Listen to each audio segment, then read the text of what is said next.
Hello dear students, मैं अजय पंडित, गुडा education hub, गुडा Gorji, Jhunjhunu, Pune आपका online classes में स्वागत करता हूं।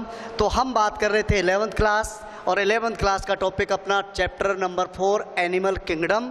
और एनिमल किंगडम में हम बात कर रहे थे वर्गीकरण के आधार की, और वर्गीकरण के आधार में हमने बात कर ली थी शारीरिक संगठन या बॉडी ऑर्गेनाइजेशन की। अब हम बात करते हैं नेक्स्ट सिमेट्री, या हम बात करें क्या, सममिति। इसको हम हिंदी में क्या बोल देते हैं, सममिति। ठीक है, क्या होता है सममिति? कोई भी जीव और किसी भी जीव के शरीर को जब हम काल्पनिक रेखा द्वारा, सचमुच नहीं काटना है, किसी काल्पनिक रेखा द्वारा किसी अक्ष से बांटते हैं या उसके शरीर को हम विभाजित करते हैं, तो उसी को हम क्या कह देते हैं, सममिति या सिमेट्री। सममिति का मतलब समझ गए ना? कोई भी जीव है और उस जीव के शरीर को हमने किसी भी अक्ष से बराबर भागों में काटा, 2 या 2 से अधिक, ठीक है ना, तो इसी को हम क्या बोल देते हैं, सममिति कह देते हैं। अब सुनिए साहब, कि हमारे जितने भी संघ हैं उन संघों में विभिन्न विभिन्न प्रकार के जीव थे, और विभिन्न विभिन्न प्रकार के जीव थे, उनको सममिति के आधार पर भी हमने कितने ग्रुप्स में डिवाइड किया, 2 ग्रुप्स में डिवाइड किया साहब। इसका मतलब सममिति के आधार पर हमने जीवों को कितने भागों में बांटा, 2 भागों में बांट दिया। ठीक है, अब सुनिए साहब, ये 2 भाग कौन कौन से हैं?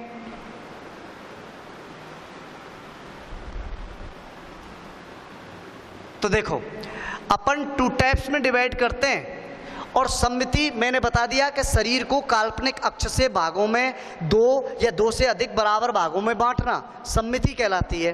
अब सममिति के आधार पर हमने जीवों को बांटा कितने भागों में, 2 भागों में। Number 1 asymmetrical, okay. नंबर 1 तो क्या हो गया, असिमेट्रिकल या असममिति, और दूसरे होते हैं बी, जिनको हम क्या बोल देते हैं, सिमेट्रिकल। क्या बोल देते हैं, सिमेट्रिकल बोल देते हैं। ठीक है ना? अब सुनो साहब, और सिमेट्रिकल का मतलब होता है सममितीय, और ये हो गया असममितीय। पहले हम इसकी बात कर लेते हैं। असममितीय का मतलब क्या हुआ, ऐसे जीव, कैसे जीव, देखो सिंपल सी डेफिनेशन है कि ऐसे जीव जिनका शरीर किसी भी काल्पनिक रेखा द्वारा, जिनका शरीर किसी काल्पनिक रेखा द्वारा किसी भी अक्ष से, किसी भी अक्ष से 2 बराबर भागों में नहीं बांटा जा सकता, बराबर भागों में नहीं बांटा जा सकता। भाई क्लियर हो गई होगी बेटा, बात हो गई ना? कि ऐसे जीव जिनका शरीर कैसे, देखो मैं एक बात बता देता हूं तुम्हें, एग्जाम्पल के लिए हम बात करें साहब, ये क्या है,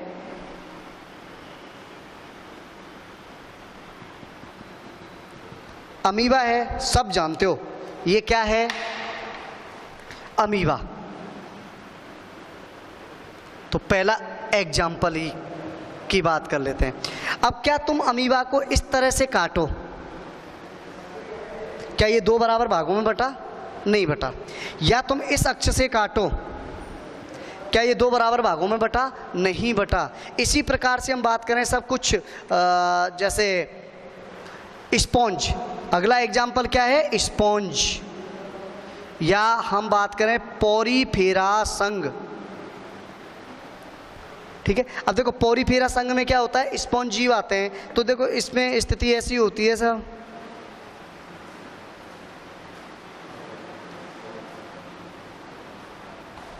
ठीक है। अब क्या इसको हम ऐसे बांटे तो क्या दो बराबर भागों में बढ़ सकता है क्या? ये नहीं बढ़ सकता है इस तरह। और इस पे क्या होता है, सब अनेक स्पॉन्ज होते हैं इस तरह से, ये चीज़ ध्यान रखना।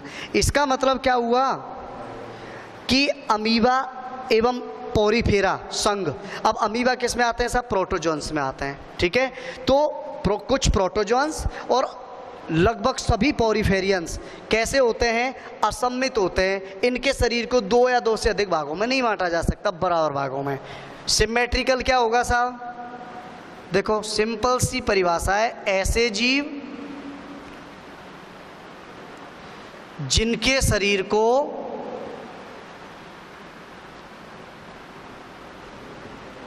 काल्पनिक रेखा द्वारा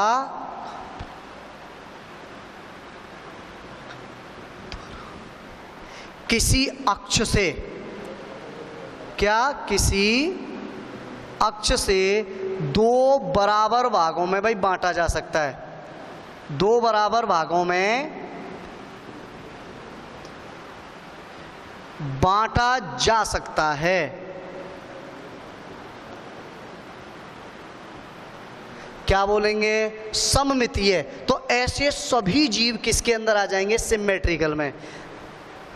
मैं खड़ा हूं, मेरे को यदि तुम यहां से काट दोगे तो यहां से जब तुम काटोगे तो मैं दो बराबर भागों में बटूंगा ना। एक नाक का एक पोर्शन इधर, एक पोर्शन। अब देखो बाहर से देखने पर सभी संरचनाएं सेम है ना। एक कान इधर आ गया, एक कान इधर, एक आंख इधर आ गई, एक आंख इधर आ गई, एक नाक का पार्ट इधर आ गया एक। इसका मतलब मैं दो बराबर भागों में बट गया। इसका मतलब मैं किस टाइप का हूँ? सिमेट्रिकल। ये पेन है, एकदम राउंड शेप है। इसको यदि तुम इस तरह से काटोगे तो ये दो बराबर भागों में बट जाएगा, ठीक है। या ऐसे काटोगे तो ये भी दो बराबर भागों में बढ़ जाएगा। लेकिन एक चीज याद रखना, मेरे को तुम ऐसे काटोगे तो मैं दो बराबर भागों में बढ़ सकता हूं। यदि मेरे को इस अक्ष से तुमने काटा तो क्या मैं दो बराबर भागों में बटूंगा?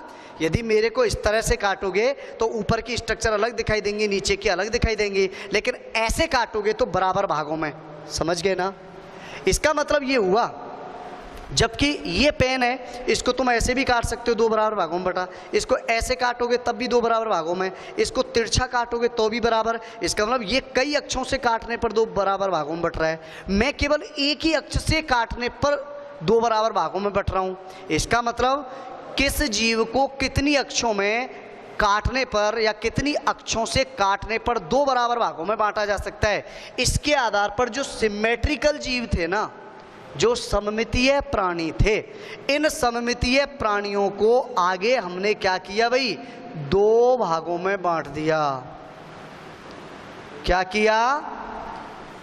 दो भागों में बांट दिया, ठीक है। अब देखो ये दो भाग कौन कौन से हैं बेटा? एक होते हैं रेडिएटा, फर्स्ट रेडियल सिमेट्री, ठीक है। और सेकंड है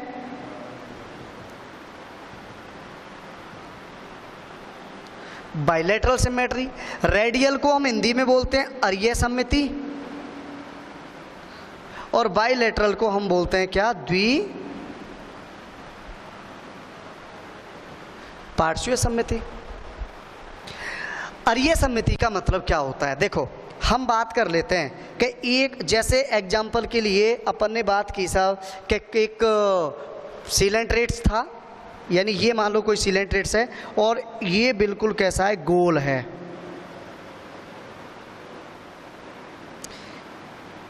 कैसा है? ये गोल है।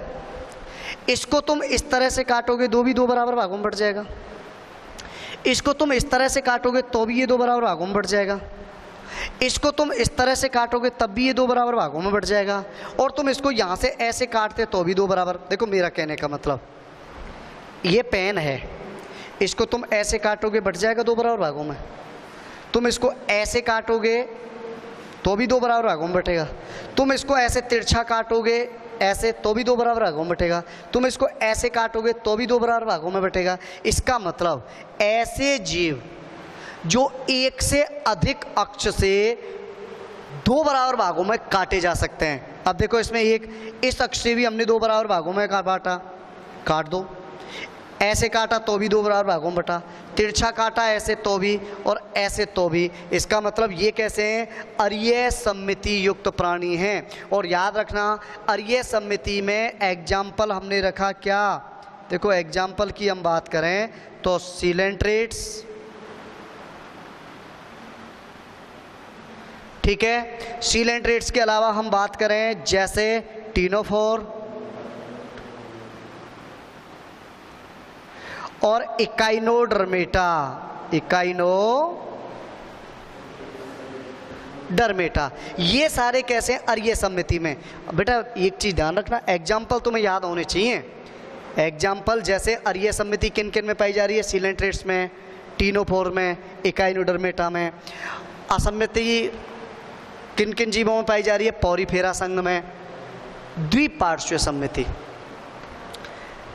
द्विपार्श्व, 2 साइड, इसका मतलब ऐसे जीव जिन्हें केवल एक मध्य अक्ष से ही 2 बराबर भागों में बांटा जा सके। अब चाहे तो अपन एग्जाम्पल ले सकते हैं, मान लो ये कोई आदमी है,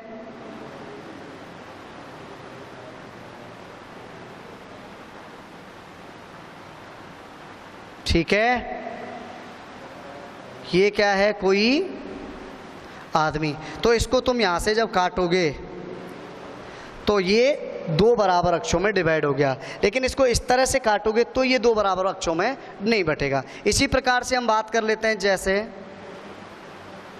मान लो ये कोई कीट है, ठीक है ना, अपन ये मान लेते हैं साहब ये क्या है, बटरफ्लाई है, ये लो,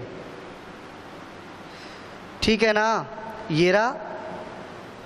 अब इस बटरफ्लाई को तुम ऐसे काटोगे, 2 बराबर भागों में बट गई, लेकिन इस तरह से काटोगे तो 2 बराबर भागों में नहीं बटेगी। 2 बराबर भाग का मतलब बेटे एक चीज़ ध्यान रखना कि मैंने यहाँ से काटा तो बाहर दिखने वाली संरचनाएं समान होनी चाहिए। ऐसे काटोगे तो देखो एक श्रृंग का एंटीना इधर है तो एक एंटीना इधर है, एक पंख इधर है तो एक पंख इधर आ जाएगी, एक छोटी पंख इधर है तो एक इधर आ जाएगी, और बराबर भागों में बढ़े। ऐसे बांटोगे तो क्या इधर एंटीना है, नहीं है, लेकिन इधर एंटीना है। वो ये मानव को अगर ऐसे काट दोगे तो इधर पैर हैं, लेकिन क्या इधर पैर थे क्या, नहीं थे। इसका मतलब इनको केवल 2 मध्य अक्षों से ही डिवाइड किया जा सकता है, ठीक है। तो ये हो गया सम्मिति के आधार पर। याद रखना सम्मिति के आधार पर कितने, 2 प्रकार के। असम्मिति जिनके शरीर को किसी भी अक्ष से बराबर भागों में नहीं काटा जा सकता, अमीबा यानी कुछ क्या प्रोटोजोन्स और अधिकांश सभी पॉरीफेरियंस। ऐसे जीव जिनको किसी अक्ष से 2 बराबर भागों में काटा जा सकता है। अब अक्ष के आधार पर फिर 2 भागों में बांटा, रेडियल यानी अरीय सम्मिति। अरीय सम्मिति वे जीव जिनको एक से अधिक अक्षों से 2 बराबर भागों में बांट सकें। द्विपार्श्वीय ऐसे जीव जिनको केवल एक ही अक्ष से 2 बराबर भागों में बांट सकें, ठीक है। तो इस तरह से सम्मिति के आधार पर भी हमने समस्त जीवों को, पृथ्वी पर जितने भी जीव हैं उनको 3 भागों में बांट दिया, असम्मिति, रेडियल सम्मिति और बाइलेटरल सम्मिति, है ना। 3 भागों में बट गए। तो जिनको नहीं बांटा वो इसमें आ जाएंगे, जो एक से अधिक अक्ष में, वो जैसे सीलेंट्रेटा, टिनोफोरा, इकाइनोडर्मेटा इसमें आ जाएंगे। और तुम्हारे याद रखना टिनोफोरा से आगे, ठीक है, जैसे प्लेटिहेल्मिन्थीज, एस्केल्मिन्थीज, ऑर्थोपोडा, एनेलिडा। भाई ऑर्थोपोडा में ये कीट आ गए। प्लेटिहेल्मिन्थीज की बात करें तो प्लेटिहेल्मिन्थीज में मान लो इस तरह से ये कोई फ्लैट जीव था, ठीक है। अब इसको हम क्या है, इस तरह से 2 बराबर भागों में आसानी से बांट सकते हैं, एक ही अक्ष से बांट दिया ना। एनेलिड्स हैं, अब एनेलिड्स में जैसे केंचुआ है सब, ये रहा। अब केंचुए को ऐसे बांटोगे तो 2 बराबर भागों में नहीं, लेकिन इस तरह से केंचुए को 2 बराबर भागों में बांटा जा सकता है। और अधिकांशतः कशेरुकी प्राणी हैं वो सारे इसी के अंदर आते हैं, ठीक है ना। अब अगला वर्गीकरण का आधार लेकर हम अगले वीडियो में फिर हाजिर होंगे। तब तक के लिए धन्यवाद। अच्छी तरह से समझिए एवं पढ़िए, ठीक है।